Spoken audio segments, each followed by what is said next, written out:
بسم الله الرحمن الرحيم يسألونك عن الأنفال قل الأنفال لله والرسول فاتقوا الله وأصلحوا ذات بينكم وأطيعوا الله ورسوله إن كنتم مؤمنين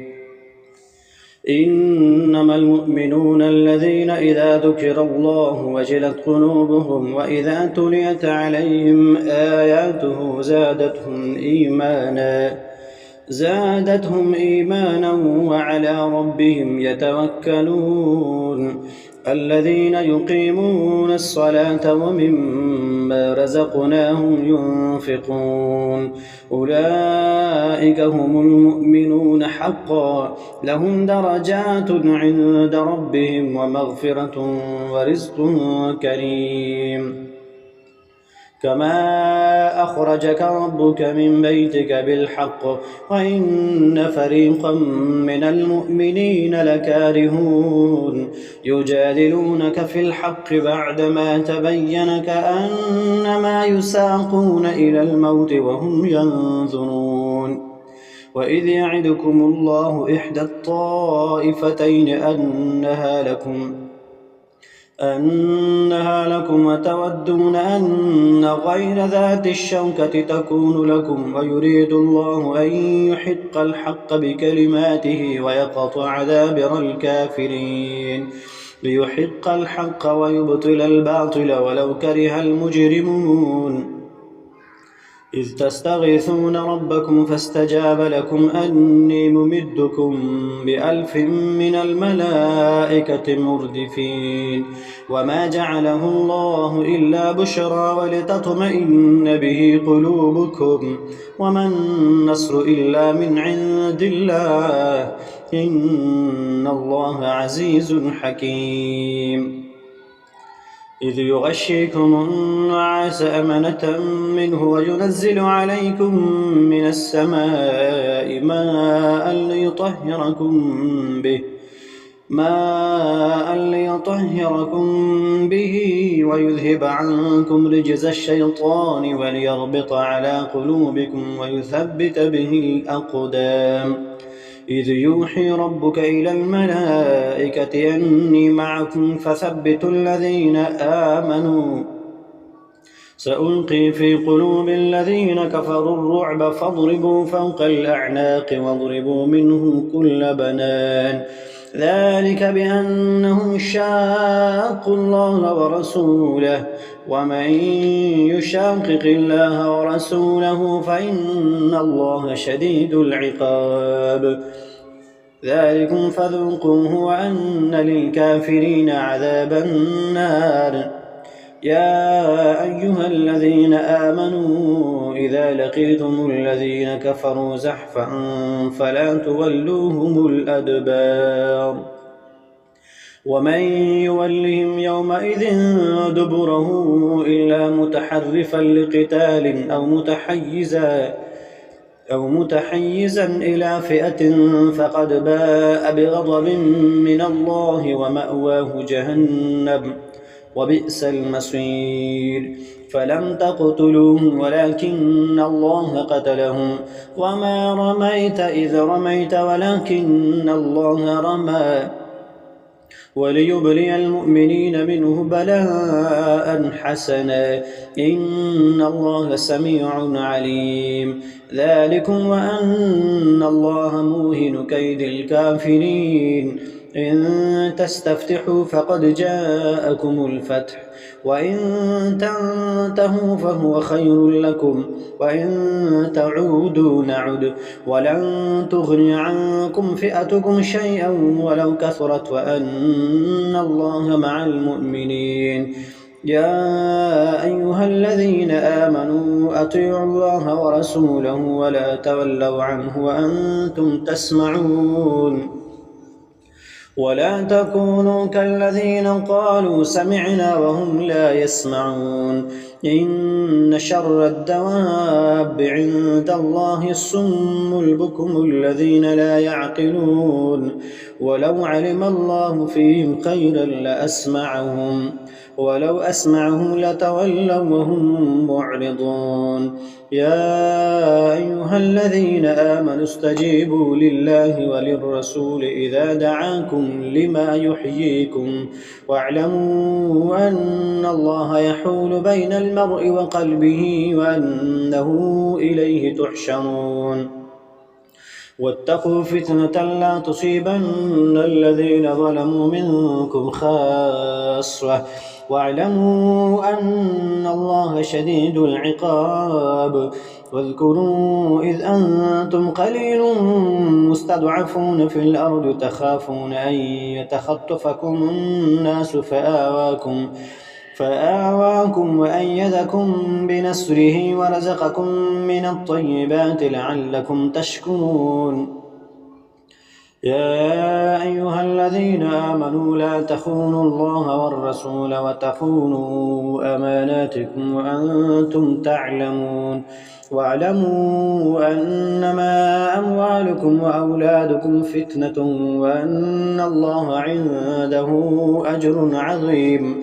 يا أيها الذين آمنوا إن تتقوا الله يجعل لكم فرقانا ويكفر عنكم سيئاتكم ويغفر لكم والله ذو الفضل العظيم وإذ يمكر بك الذين كفروا ليثبتوك أو يقتلوك أو يخرجوك ويمكرون ويمكر الله والله خير الماكرين وإذا تتلى عليهم آياتنا قالوا قد سمعنا لو نشاء لقلنا مثل هذا إن هذا إلا أساطير الأولين وإذ قالوا اللهم إن كان هذا هو الحق من عندك فأمطر علينا حجارة من السماء أو ائتنا بعذاب أليم وما كان الله ليعذبهم وأنت فيهم وما كان الله معذبهم وهم يستغفرون وما لهم ألا يعذبهم الله وهم يصدون عن المسجد الحرام وما كانوا أولياءه إن أولياؤه إلا المتقون ولكن أكثرهم لا يعلمون وما كان صلاتهم عند البيت إلا مكاء وتصدية فذوقوا العذاب بما كنتم تكفرون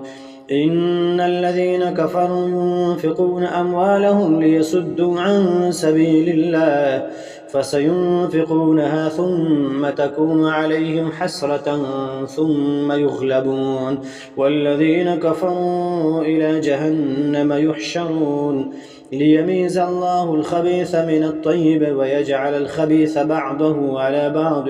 فيركمه جميعا فيجعله في جهنم أولئك هم الخاسرون قل للذين كفروا إن ينتهوا يغفر لهم ما قد سلف وإن يعودوا فقد مضت سنة الأولين وقاتلوهم حتى لا تكون فتنة ويكون الدين كله لله فإن انتهوا فإن الله بما يعملون بصير وإن تولوا فاعلموا أن الله مولاكم نعم المولى ونعم النصير واعلموا أنما غنمتم من شيء فأن لله خمسه وللرسول ولذي القربى واليتامى والمساكين وابن السبيل إن كنتم آمنتم بالله وما أنزلنا على عبدنا يوم الفرقان يوم التقى الجمعان والله على كل شيء قدير إذ أنتم بالعدوة الدنيا وهم بالعدوة القصوى والركب أسفل منكم ولو تواعدتم لاختلفتم في الميعاد ولكن ليقضي الله أمرا كان مفعولا ليهلك من هلك عن بينة ويحيى من حي عن بينة وإن الله لسميع عليم إذ يريكهم الله في منامك قليلا ولو أراكهم كثيرا لفشلتم ولتنازعتم في الأمر ولكن الله سلم إنه عليم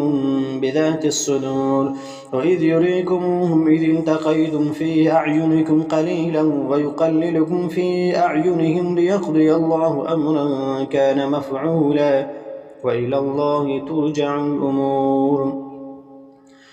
يا أيها الذين آمنوا إذا لقيتم فئة فاثبتوا واذكروا الله كثيرا لعلكم تفلحون. وأطيعوا الله ورسوله ولا تنازعوا فتفشلوا وتذهب ريحكم واصبروا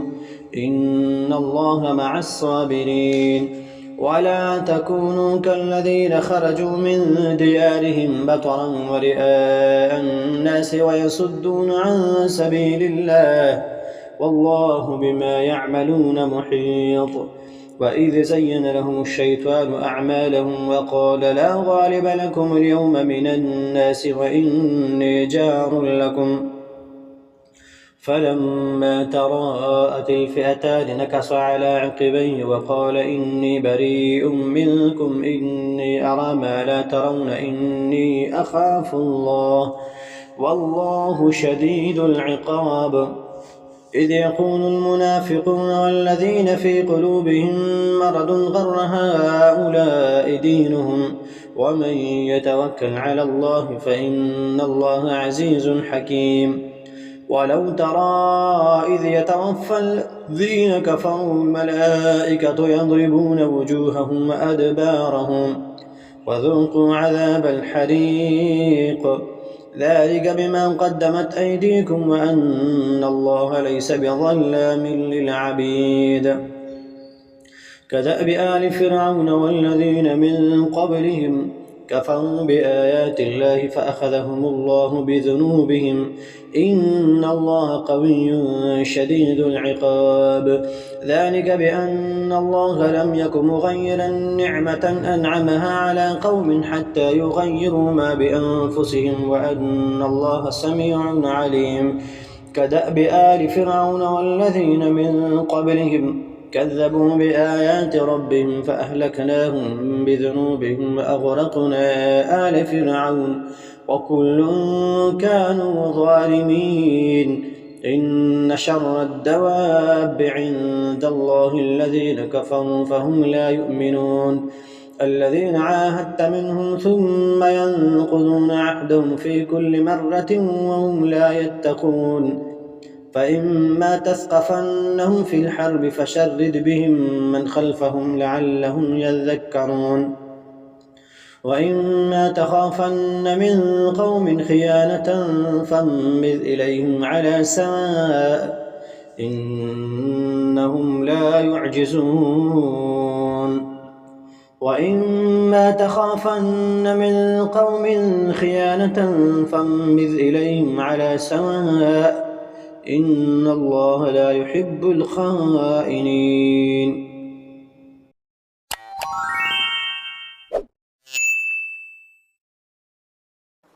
بسم الله الرحمن الرحيم. إذا وقعت الواقعة ليس لوقعتها كاذبة خافضة رافعة إذا رجت الأرض رجا وبست الجبال بسا فكانت هباء منبثا وكنتم أزواجا ثلاثة فأصحاب الميمنة ما أصحاب الميمنة وأصحاب المشأمة ما أصحاب المشأمة والسابقون السابقون أولئك المقربون في جنات النعيم ثلة من الأولين وقليل من الآخرين على سرر موضونة متكئين عليها متقابلين يطوف عليهم ولدان مخلدون بأكواب وأباريق وكأس من معين لا يصدعون عنها ولا ينزفون وفاكهة مما يتخيرون ولحم طير مما يشتهون وحور عين كأمثال اللؤلؤ المكنون جزاء بما كانوا يعملون لا يسمعون فيها لغوا ولا تأثيما إلا قيلا سلاما سلاما وأصحاب اليمين ما أصحاب اليمين في سدر مخضود وطلح منضود وظل ممدود وماء مسكوب وفاكهة كثيرة لا مقطوعة ولا ممنوعة وفرش مرفوعة إنا أنشأناهن إن شاء فجعلناهن أبكارا عربا أترابا لأصحاب اليمين ثلة من الأولين وثلة من الآخرين وأصحاب الشمال ما أصحاب الشمال في سموم وحميم وظل من يحموم لا بارد ولا كريم إنهم كانوا قبل ذلك مترفين وكانوا يصرون على الحنث العظيم وكانوا يقولون أئذا متنا وكنا ترابا وعظاما أئنا لمبعوثون أوآباؤنا الأولون قل إن الأولين والآخرين لمجموعون إلى ميقات يوم معلوم ثم إنكم أيها الضالون المكذبون لآكلون من شجر من زقوم فمالئون منها البطون فشاربون عليه من الحميم فشاربون شرب الهيم هذا نزلهم يوم الدين نحن خلقناكم فلولا تصدقون أفرأيتم ما تمنون أأنتم تخلقونه أم نحن الخالقون نحن قدرنا بينكم الموت وما نحن بمسبوقين على أن نبدل أمثالكم وننشئكم فيما لا تعلمون ولقد علمتم النشأة الأولى فلولا تذكرون أفرأيتم ما تحرثون أأنتم تزرعونه أم نحن الزارعون لو نشاء لجعلناه حطاما فظلتم تفكهون إنا لمغرمون بل نحن محرومون أفرأيتم الماء الذي تشربون أأنتم أنزلتموه من المزن أم نحن المنزلون لو نشاء جعلناه أجاجا فلولا تشكرون أفرأيتم النار التي تورون أأنتم أنشأتم شجرتها أم نحن المنشئون نحن جعلناها تذكرة ومتاعا للمقوين فسبح باسم ربك العظيم فلا أقسم بمواقع النجوم وإنه لقسم لو تعلمون عظيم إنه لقرآن كريم في كتاب مكنون لا يمسه إلا المطهرون تنزيل من رب العالمين أفبهذا الحديث أنتم مدهنون وتجعلون رزقكم أنكم تكذبون فلولا إذا بلغت الحلقوم وأنتم حينئذ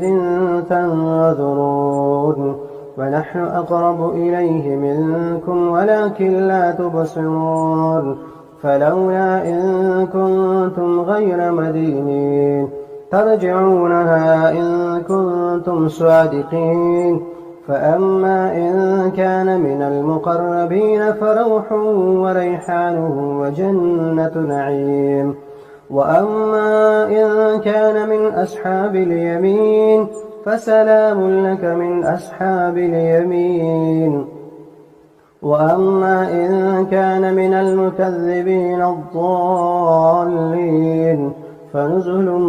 من حميم وتصلية جحيم إن هذا لهو حق اليقين فسبح باسم ربك العظيم. بسم الله الرحمن الرحيم. الرحمن علم القرآن خلق الإنسان علمه البيان الشمس والقمر بحسبان والنجم والشجر يسجدان والسماء رفعها ووضع الميزان ألا تطغوا في الميزان وأقيموا الوزن بالقسط ولا تخسروا الميزان والأرض وضعها للأنام فيها فاكهة والنخل ذات الأكمام والحب ذو العصف والريحان فبأي آلاء ربكما تكذبان خلق الإنسان من صلصال كالفخار وخلق الجان من مارج من نار فبأي آلاء ربكما تكذبان رب المشرقين ورب المغربين فبأي آلاء ربكما تكذبان مرج البحرين يلتقيان بينهما برزخ لا يبغيان فبأي آلاء ربكما تكذبان يخرج منهما اللؤلؤ والمرجان فبأي آلاء ربكما تكذبان وله الجوار المنشآت في البحر كالأعلام فبأي آلاء ربكما تكذبان كل من عليها فان ويبقى وجه ربك ذو الجلال والإكرام فبأي آلاء ربكما تكذبان يسأله من في السماوات والأرض كل يوم هو في شأن يسأله من في السماوات والأرض كل يوم هو في شأن فبأي آلاء ربكما تكذبان سنفرغ لكم أيها الثقلان فبأي آلاء ربكما تكذبان يا معشر الجن والإنس إن استطعتم أن تنفذوا من أقطار السماوات والأرض فانفذوا لا تنفذون إلا بسلطان فبأي آلاء ربكما تكذبان يرسل عليكما شواظ من نار ونحاس فلا تنتصران فبأي آلاء ربكما تكذبان فإذا انشقت السماء فكانت وردة كالدهان فبأي آلاء ربكما تكذبان فيومئذ لا يسأل عن ذنبه إنس ولا جان فبأي آلاء ربكما تكذبان يعرف المجرمون بسيماهم فيؤخذ بالنواصي والأقدام فبأي آلاء ربكما تكذبان هذه جهنم التي يكذب بها المجرمون يطوفون بينها وبين حميم آن فبأي آلاء ربكما تكذبان ولمن خاف مقام ربه جنتان فبأي آلاء ربكما تكذبان ذواتا أفنان فبأي آلاء ربكما تكذبان فيهما عينان تجريان فبأي آلاء ربكما تكذبان فيهما من كل فاكهة زوجان فبأي آلاء ربكما تكذبان متكئين على فرش بطائنها من استبرق وجنى الجنتين دان فبأي آلاء ربكما تكذبان فيهن قاصرات الطرف لم يطمثهن إنس قبلهم ولا جان فبأي آلاء ربكما تكذبان كأنهن الياقوت والمرجان فبأي آلاء ربكما تكذبان هل جزاء الإحسان إلا الإحسان فبأي آلاء ربكما تكذبان ومن دونهما جنتان فبأي آلاء ربكما تكذبان مدهامتان فبأي آلاء ربكما تكذبان فيهما عينان نضاختان فبأي آلاء ربكما تكذبان فيهما فاكهة ونخل ورمان فبأي آلاء ربكما تكذبان فيهن خيرات حسان فبأي آلاء ربكما تكذبان حور مقصورات في الخيام فبأي آلاء ربكما تكذبان لم يطمثهن إنس قبلهم ولا جان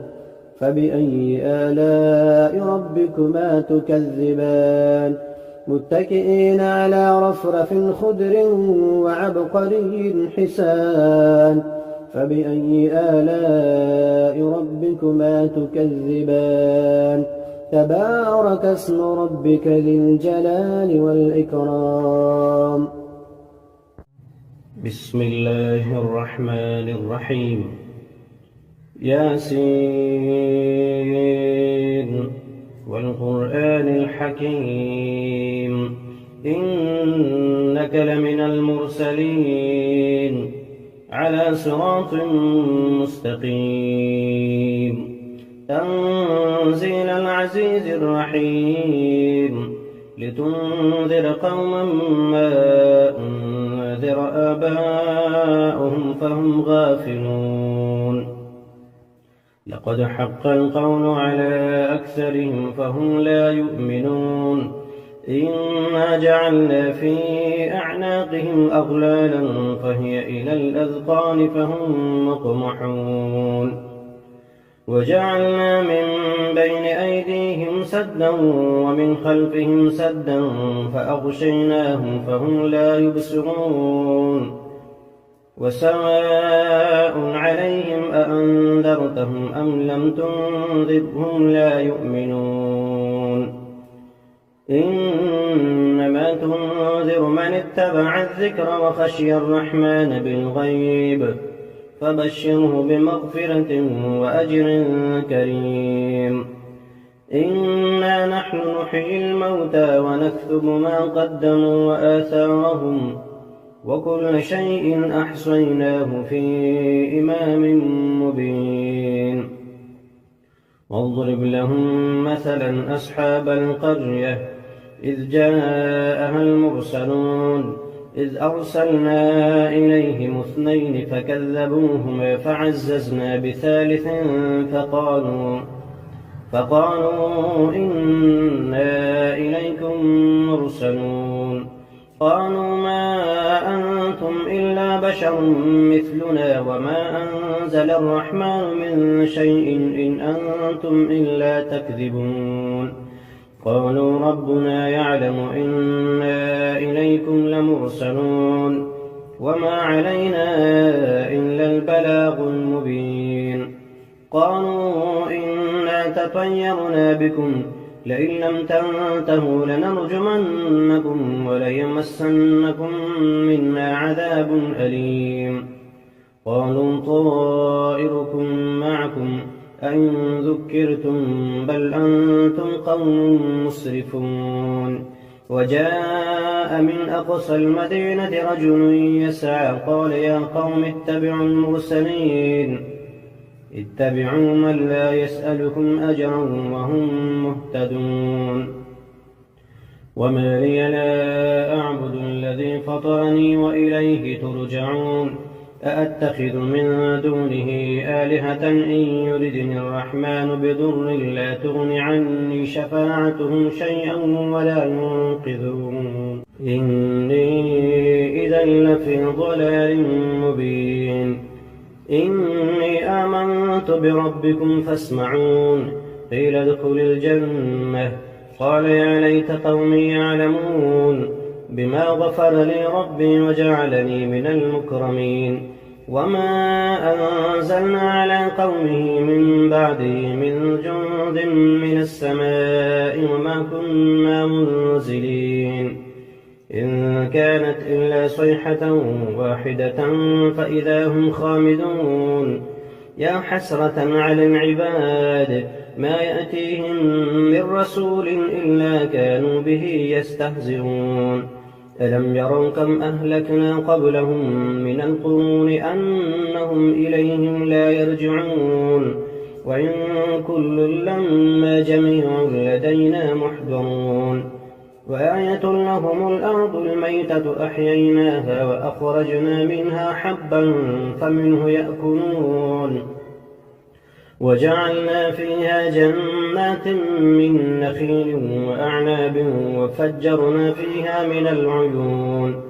ليأكلوا من ثمره وما عملته أيديهم أفلا يشكرون سبحان الذي خلق الأزواج كلها مما تنبت الأرض ومن أنفسهم ومما لا يعلمون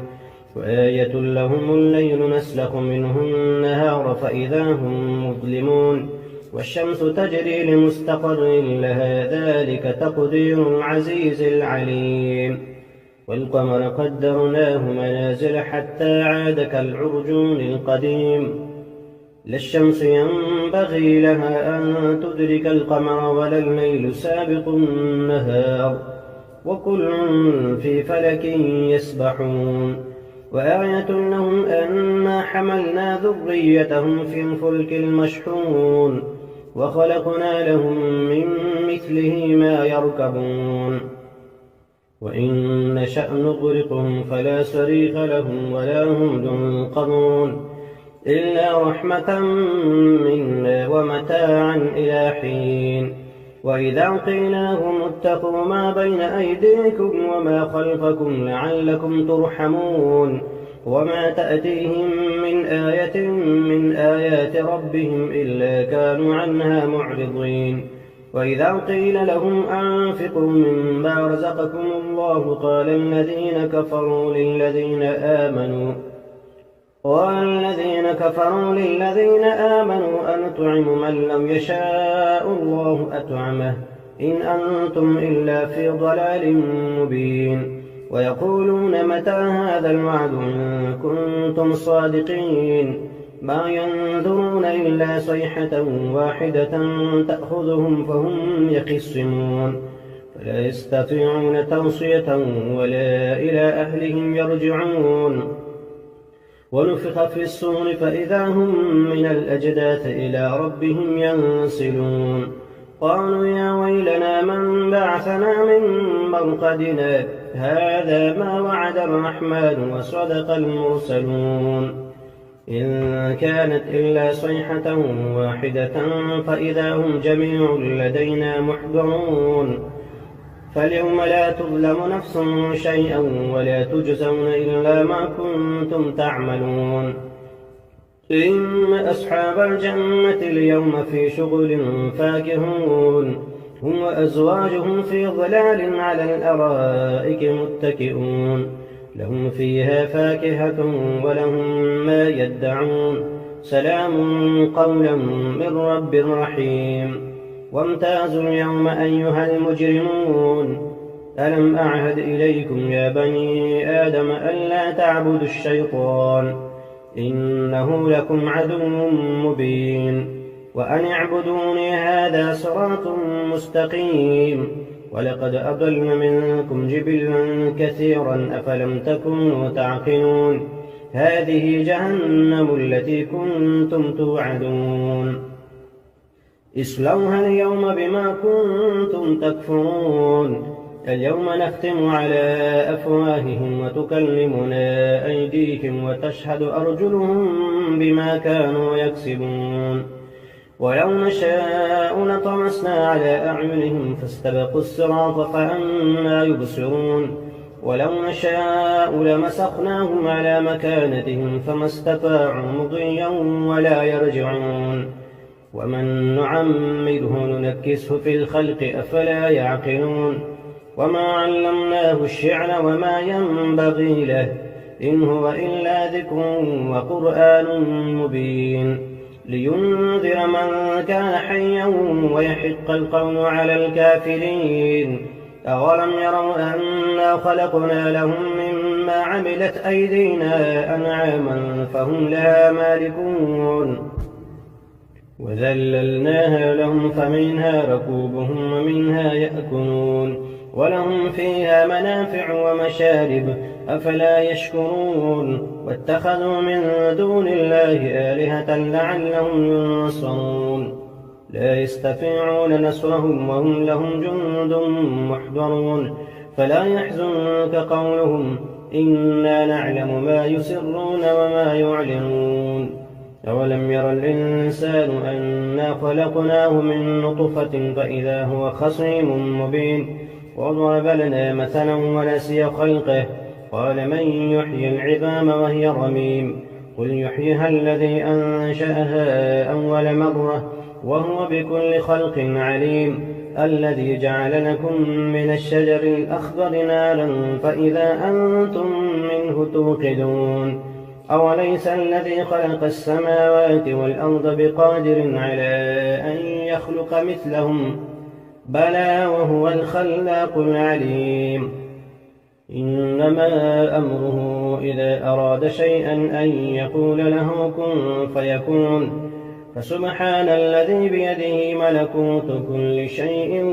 وإليه ترجعون. بسم الله الرحمن الرحيم. الحمد لله الذي أنزل على عبده الكتاب ولم يجعل له عوجا قيما لينذر بأسا شديدا من لدنه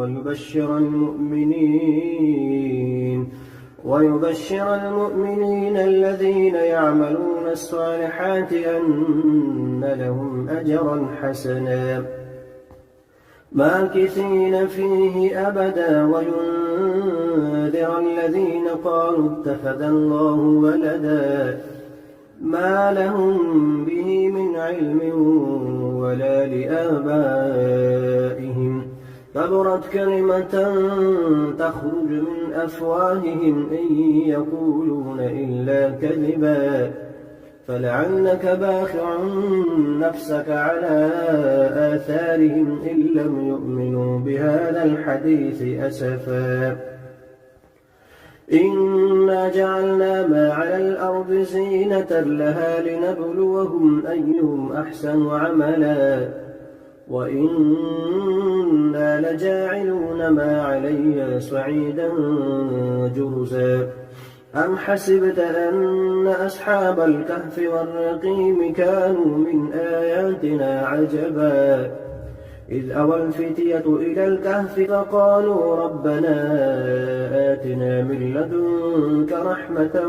وهيئ لنا من أمرنا رشدا وضربنا على آذانهم في الكهف سنين عددا ثم بعثناهم لنعلم أي الحزبين أحصى لما لبثوا أمدا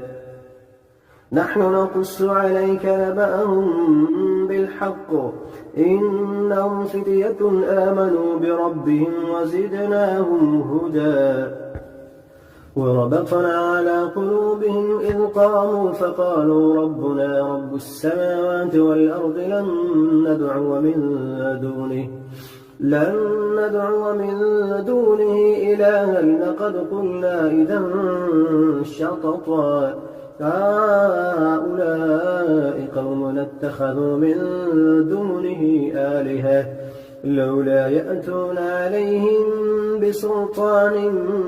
بين فمن أظلم ممن افترى على الله كذبا وإذ اعتزلتموهم وما يعبدون إلا الله فأووا إلى الكهف ينشر لكم ربكم من رحمته ويهيئ لكم من أمركم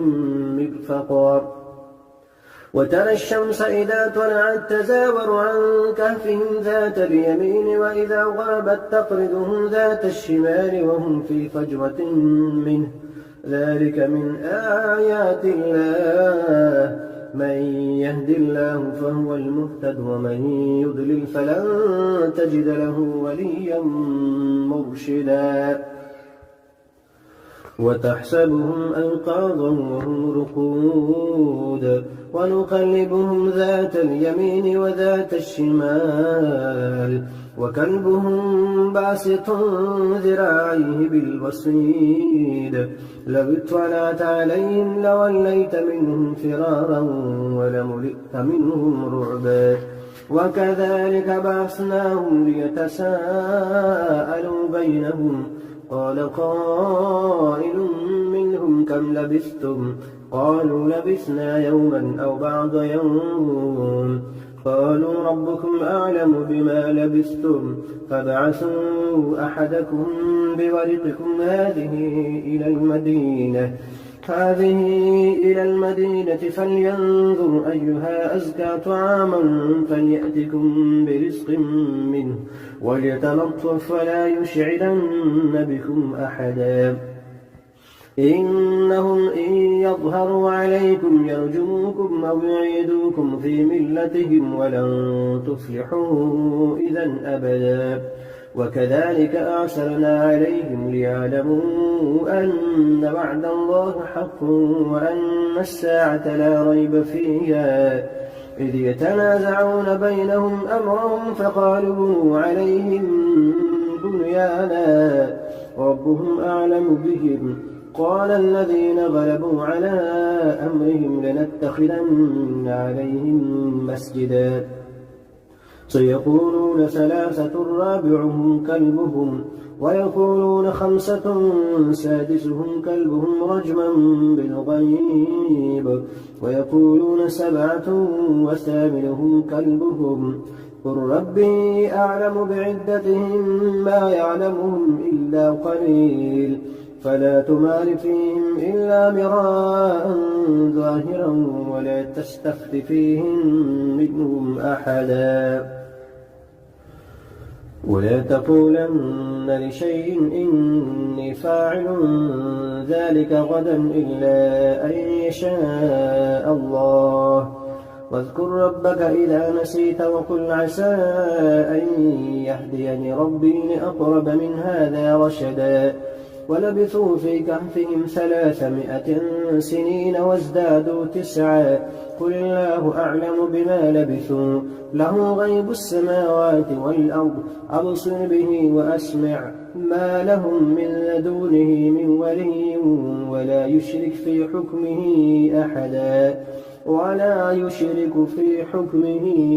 أحدا واتل ما أوحي إليك من كتاب ربك لا مبدل لكلماته ولن تجد من دونه ملتحدا واصبر نفسك مع الذين يدعون ربهم بالغداة والعشي يريدون وجهه ولا تعد عيناك عنهم تريد زينة الحياة الدنيا ولا تطع من أغفلنا قلبه عن ذكرنا واتبع هواه وكان أمره فرطا وقل الحق من ربكم فمن شاء فليؤمن ومن شاء فليكفر إنا أعتدنا للظالمين نارا أحاط بهم سرادقها وإن يستغيثوا يغاثوا بماء كالمهل يشوي الوجوه بئس الشراب وساءت مرتفقا إن الذين آمنوا وعملوا الصالحات إنا لا نضيع أجر من أحسن عملا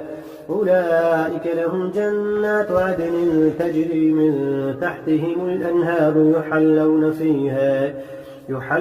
فيها من أسابر من ذهب ويلبسون ثيابا خضرا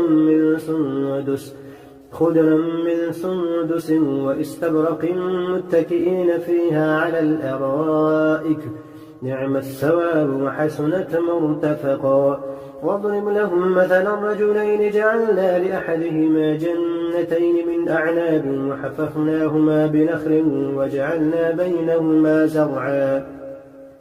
كلتا الجنتين آتت أكلها ولم تظلم منه شيئا وفجرنا خلالهما نهرا وكان له ثمر فقال لصاحبه وهو يحاوره أنا أكثر منك مالا وأعز نفرا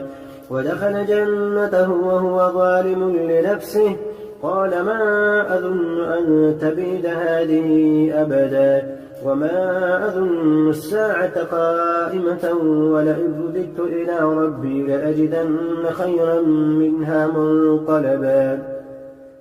قال له صاحبه وهو يحاوره أكفرت بالذي خلقك من تراب ثم من نطفة ثم سواك رجلا لكن هو الله ربي ولا أشرك بربي أحدا ولولا إذ دخلت جنتك قلت ما شاء الله لا قوة إلا بالله إن ترني أنا أقل منك مالا وولدا فعسى ربي أن يؤتيني خيرا من جنتك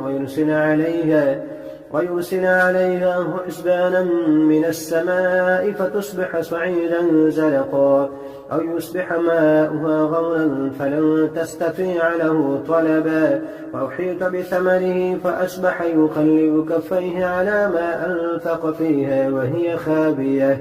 وهي خابية على عروشها ويقول يا ليتني لم أشرك بربي أحدا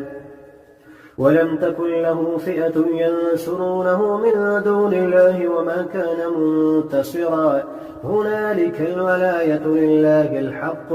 هو خير ثوابا وخير عقبا واضرب لهم مثل الحياة الدنيا كماء إن أنزلناه من السماء فاختلط به نبات الأرض فأصبح هشيما تذروه الرياح وكان الله على كل شيء مقتدرا. المال والبنون زينة الحياة الدنيا والباقيات الصالحات خير عند ربك ثوابا وخير أملا. ويوم نسير الجبال وترى الأرض بارزة وحشرناهم فلم نغادر منهم أحدا وعرضوا على ربك صفا لقد جئتمونا كما خلقناكم أول مرة بل زعمتم أن لن نجعل لكم موعدا. ووضع الكتاب فترى المجرمين مشفقين مما فيه ويقولون يا ويلتنا ما لهذا الكتاب لا يغادر صغيرة ولا كبيرة إلا أحصاها ووجدوا ما عملوا حاضرا ولا يظلم ربك أحدا. وإذ قلنا للملائكة اسجدوا لآدم فسجدوا إلا إبليس كان من الجن ففسق عن أمر ربه أفتتخذونه وذريته أولياء من دوني وهم لكم عدو بئس للظالمين بدلا. ما أشهدتم خلق السماوات والأرض ولا خلق أنفسهم وما كنت متخذ المضلين عضدا. ويوم يقول نادوا شركائي الذين زعمتم فدعوهم ولم يستجيبوا لهم وجعلنا بينهم موبقا. ورأى المجرمون النار فظنوا أنهم مواقعوها ولم يجدوا عنها مصرفا. ولقد صرفنا في هذا القرآن للناس من كل مثل وكان الإنسان أكثر شيء جدلا. وما منع الناس أن يؤمنوا إذ جاءهم الهدى ويستغفروا ربهم إلا أن تأتيهم سنة الأولين أو يأتيهم العذاب قبلا. وما نرسل المرسلين إلا مبشرين ومنذرين ويجادل الذين كفروا بالباطل ليدحضوا به الحق واتخذوا آياتي وما أنذروا هزوا. ومن أظلم ممن ذكر بآيات ربه فأعرض عنها ونسي ما قدمت يداه إنا جعلنا على قلوبهم أكنة أن يفقهوه وفي آذانهم وقرا وإن تدعهم إلى الهدى فلن يهتدوا إذا أبدا. وربك الغفور ذو الرحمة لو يؤاخذهم بما كسبوا لعجل لهم العذاب بل لهم موعد لن يجدوا من دونه موئلا. وتلك القرى أهلكناهم لما ظلموا وجعلنا لمهلكهم موعدا. وإذ قال موسى لفتاه لا أبرح حتى أبلغ مجمع البحرين أو أمضي حقبا فلما بلغا مجمع بينهما نسيا حوتهما فاتخذ سبيله في البحر سربا فلما جاوزا قال لفتاه آتنا غداءنا لقد لقينا من سفرنا هذا نصبا قال أرأيت إذ أوينا إلى الصخرة فإني نسيت الحوت وما أنسانيه إلا الشيطان أن أذكره واتخذ سبيله في البحر عجبا قال ذلك ما كنا نبغي فارتد على آثارهما قصصا فوجدا عبدا من عبادنا آتيناه رحمة من عندنا وعلمناه من لدنا علما قال له موسى هل أتبعك على أن تعلمني مما علمت رشدا قال إنك لن تستطيع معي صبرا وكيف تصبر على ما لم تحط به خبرا قال ستجدني إن شاء الله صابرا ولا أعصي لك أمرا قال فإن اتبعتني فلا تسألني عن شيء حتى أحدث لك منه ذكرا فانطلقا حتى إذا ركبا في السفينة خرقها قال أخلقتها لتغرق أهلها لقد جئت شيئا إمرا. قال ألم أقل إنك لن تستطيع معي صبرا. قال لا تؤاخذني بما نسيت ولا ترهقني من أمري عسرا. فانطلقا حتى إذا لقيا غلاما فقتله. قال أقتلت نفسا زكية بغير نفس لقد جئت شيئا نكرا. قال ألم نقل لك إنك لن تستطيع معي صبرا. قال إن سألتك عن شيء بعدها فلا تصاحبني قد بلغت من لدني عذرا. فانطلقا حتى إذا أتيا أهل قرية استطعما أهلها فأبوا أن يضيفوهما فوجدا فيها جدارا يريد أن ينقض فأقامه. قال لو شئت لاتخذت عليه أجرا. قال هذا فراق بيني وبينك سأنبئك بتأويل ما لم تستطع عليه صبرا. أما السفينة فكانت لمساكين يعملون في البحر فأردت أن أعيبها وكان وراءهم ملك يأخذ كل سفينة غصبا. وأما الغلام فكان أبواه مؤمنين فخشينا أن يرهقهما طغيانا وكفرا فأردنا أن يبدلهما ربهما خيرا منه زكاة وأقرب رحما. وأما الجدار فكان لغلامين يتيمين في المدينة وكان تحته كنز لهما وكان أبوهما صالحا فأراد ربك أن يبلغا أشدهما ويستخرجا كنزهما رحمة من ربك وما فعلته عن أمري ذلك تأويل ما لم تستطع عليه صبرا. ويسألونك عن ذي القرنين قل سأتلو عليكم منه ذكرا. إنا مكنا له في الأرض وآتيناه من كل شيء سببا فأتبع سببا حتى إذا بلغ مغرب الشمس وجدها تغرب في عين حمئة ووجد عندها قوما. قلنا يا ذا القرنين إما أن تعذب وإما أن تتخذ فيهم حسنا. قال أما من ظلم فسوف نعذبه ثم يرد إلى ربه فيعذبه عذابا نكرا. وأما من آمن وعمل صالحا فله جزاء الحسنى وسنقول له من أمرنا يسرا. ثم أتبع سببا حتى إذا بلغ مطلع الشمس وجدها تطلع على قوم لم نجعل لهم من دونها سترا كذلك فقد أحطنا بما لديه خبرا. ثم أتبع سببا حتى إذا بلغ بين السدين وجد من دونهما قوما لا يكادون يفقهون قولا.